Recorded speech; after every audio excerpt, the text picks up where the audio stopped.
Mais tout de suite, c'est Soisic Belin qui est avec nous, notre journaliste, qui va nous parler d'amour, d'amour, d'amour. Une chanson tout à propos pour parler de l'amour fou, c'était Queen, si vous n'aviez pas reconnu. Alors, il est vrai que l'on parle beaucoup de sensualité dans votre émission, Brigitte, de sexualité, d'intimité, mais pour ceux qui ont l'habitude de nous écouter, ils ne pourront pas nier que l'on parle aussi d'amour. Ce que j'aimerais démontrer aujourd'hui, c'est comment l'amour, enfin accepté avec l'avènement du mariage d'amour dès la fin de la Première Guerre mondiale, qui fait passer le mariage d'arrangement familial au second plan, est ensuite devenu, avec la vague de liberté sexuelle, une notion au mieux vue comme mignonne, au pire considérée comme niaiseuse, voire honteuse. Alors c'est normal, me direz-vous, dans la société du moi-je, difficile d'entendre le nous, le il, le elle, sans qu'il y ait ce lien de dépendance, cette objectification de l'amoureux ou de l'amoureuse comme un consommable. L'autre est là pour nous sublimer, alors finalement il devient interchangeable, on le choisit le plus beau possible et puis on peut s'en lasser, sans raison aucune, juste parce qu'il y a plus attractif sur les réseaux sociaux. C'est l'avènement du chat, des sites de rencontres qui jouent sur le paradoxe, vous offrir l'âme sœur, mais une âme sœur jetable, des applications ludiques qui vous proposent, comme sur les réseaux sociaux finalement, de donner une certaine image de vous, la plus aboutie, la plus travaillée, une image figée, comme une photo, et ce n'est pas grave si vous ne réussissez pas à tenir cette posture, parce que le but de ces applis est que vous y retourniez pour rejouer, pour switcher, pour swiper, pour rencontrer encore et encore sans jamais s'accrocher ni s'attacher. Parce que c'est ça, la liberté individuelle qu'on nous a vendue, une liberté sans attache. On ne s'attache véritablement qu'à une seule chose, cette machine-là qui nous permet de swiper, de nous réinventer, de chasser encore et encore. Alors, on pourrait se demander si aujourd'hui l'amour a droit de citer, si c'est un gros mot, si se confier sur ses sentiments à contre-courant fait de vous une has-been. On pourrait aussi se demander d'ailleurs si has-been n'est pas has-been, mais bon, c'est un autre sujet. En tout cas, les couples existent encore, donc soyons rassurés, mais la démarche a changé. La recherche n'est plus la même. C'est le propos du livre d'Eliette Abécassis de l'âme sœur à Tinder, paru chez Larousse. Elle a interrogé la jeune génération, sur cette notion d'amour véritable, d'amour fou, de passion et d'évidence. On l'écoute à ce sujet. Je pense que nous sommes passés de l'amour-passion à effectivement une forme d'amour partenariat, pas passionnel, mais plutôt rationnel. Ce n'est pas du tout la fin de l'amour, c'est juste que l'amour a muté et peut-être pour la première fois, nous sortons du mythe de l'androgyne, c'est-à-dire du mythe de platonicien, de la recherche de l'âme sœur, la recherche de l'unique, pour aller vers un amour alors qui dure, soit qui dure une nuit, soit qui dure une vie, mais une forme de rencontre où on va trouver en l'autre quelqu'un qui va nous compléter et pas être source de tourments, de souffrance, de passion. Il y a un rejet, d'après ce que j'ai pu voir avec mon questionnaire, un rejet total de l'amour-passion. Ce n'est plus une valeur comme ça l'était avant.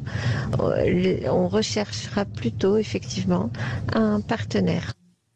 Je vous en avais déjà parlé, il me semble, de cette notion d'autopsie de la relation, de cette intellectualisation que l'on a tendance à faire de ce rapport à l'autre, en se coupant ainsi du ressenti, du sentiment immédiat, de l'attraction. Ce qui est assez paradoxal d'ailleurs dans notre société, du ressenti, qui va jusqu'à nous donner les températures météo factuelles et leurs ressentis. La relation à l'autre doit être maîtrisée, impossible de se perdre. C'est aussi cette notion de contrôle permanent. Eliette le dit, c'est une valeur refuge lorsque l'on passe le pas du couple, une valeur de refuge que l'économiste Thomas Porcher s'est amusé à décrypter dans sa chronique publiée dans le magazine Technicart. Si ces 30 dernières années, je le cite, l'économie de marché s'est étendue à l'amour, faisant donc des sites de rencontres la grande distribution de la rencontre, mettant à votre disposition des personnes que vous n'auriez jamais croisées dans la vraie vie, des personnes qui maîtrisent les codes, mettre les bons mots, mettre en avant sa carrière et de fait son argent lorsque l'on en a, ou l'humour lorsque l'on n'en a pas, mettre les bonnes photos qui disent, à défaut de ce que nous sommes, quel rôle nous souhaitons tenir. La crise du Covid qui est passée par là aurait dû rabattre les cartes et fait de l'amour une valeur refuge, une stabilité, un indispensable dans une nouvelle organisation qui limiterait les relations humaines. Il termine ainsi son papier en insistant sur la fugacité des valeurs refuges en économie et annonce donc un tournant, mais lequel ? Alors, nombreux sont les sites de rencontres à la sortie des confinements à nous avoir vanté le rattrapage des rencontres comme une sorte de relation compulsive. L'amour encore est toujours situé dans ce grand marché géant dans lequel nous nous agitons, avec parfois quelques velléités, celle de changer le monde et se positionner en altermondialisme du romantisme en prônant un retour à cet amour anachronique.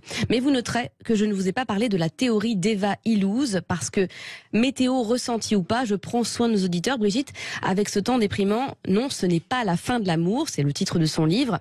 N'en déplaise à la sociologue franco-israélienne, en tout cas, j'aime à le penser. Oui, je ne suis pas persuadée que notre relation à l'amour a évolué depuis si longtemps. Enfin, j'ai l'impression qu'il y a toujours... D'abord, de toute façon, il y a ce besoin de lien aux autres, qui quelque part est déjà de l'amour. Enfin, je crois que le problème, il est à la fois plus simple et plus grave que ça. C'est-à-dire que là, moi, j'ai entendu parler de tout sauf d'amour. C'est-à-dire qu'on nomme les choses et on les corticalise, on les cérébralise, on les mentalise. Et donc, c'est une stratégie de fuite qui est tout à fait cohérente avec la virtualisation de tout dans notre monde d'aujourd'hui. L'amour n'a rien à voir avec ça. L'amour n'a rien à voir avec la rationalité. L'amour est un champ émotionnel particulier qui fait qu'à un moment donné, vous rentrez dans l'inconditionnalité dans la relation à l'autre. On n'est pas dans la fascination de rencontrer dans l'autre le miroir de soi. Parce que ça n'est pas de l'amour. Ça c'est du nombrilisme, c'est du narcissisme. C'est la manière avec laquelle l'autre nous valorise ou nous renvoie quelque chose qui nous satisfait. L'amour est quelque chose qui nous bouscule. C'est quelque chose de puissant, de fort, qui nous réveille, qui accélère notre rythme cardiaque. C'est-à-dire qu'il y a énormément de choses et une richesse profonde. Parce que c'est un élément qui est un élément du cœur, pas de la tête. Mais justement, ce qu'elle constate, c'est ce refus de la jeunesse d'aujourd'hui, la fuite de ça. Mais oui. Pour intellectualiser l'amour, mettre des mots dessus, comme effectivement, comme j'ai fait tout au long de ma chronique. On a peur que l'amour emprisonne, mais l'amour, il n'emprisonne pas. On peut éventuellement penser à un moment donné qu'il enchaîne, parce que nous avons une espèce de besoin de s'investir dans ce qu'est le lien à l'autre, mais l'amour il libère, parce que quand l'amour agit... Moi je pense que surtout aujourd'hui, les gens n'osent plus vivre, c'est tout. Ils savent pas donc oser l'amour, c'est prendre des risques, et les gens n'osent plus aujourd'hui. Sauf que ça accélère le cœur, ça dilate les vaisseaux, ça fait circuler la vie. Non mais ça fait du bien. Je suis pas. Demain on va parler de la santé sexuelle. Je peux vous assurer que c'est positif. Hein. Oui, mais... Non mais moi je suis évidemment d'accord qu'il faut continuer à laisser son cœur ouvert et puis aimer mais parce que ce qui n'est pas faux, c'est cette notion de dire... Mais vous êtes d'accord que les gens, ils ont peur de tout maintenant? Mais c'est la prévalence du moi-je. C'est la prévalence, effectivement, de l'ego. C'est à partir du moment... L'ego ne peut pas comprendre l'amour, parce qu'il en a peur, parce que ça risque de l'emprisonner. Il connaît que l'amour propre, l'ego. Oui, et encore, pas toujours propre, d'ailleurs. Qui est très sale, je vous l'accorde. Bon, merci Soisig Bellard.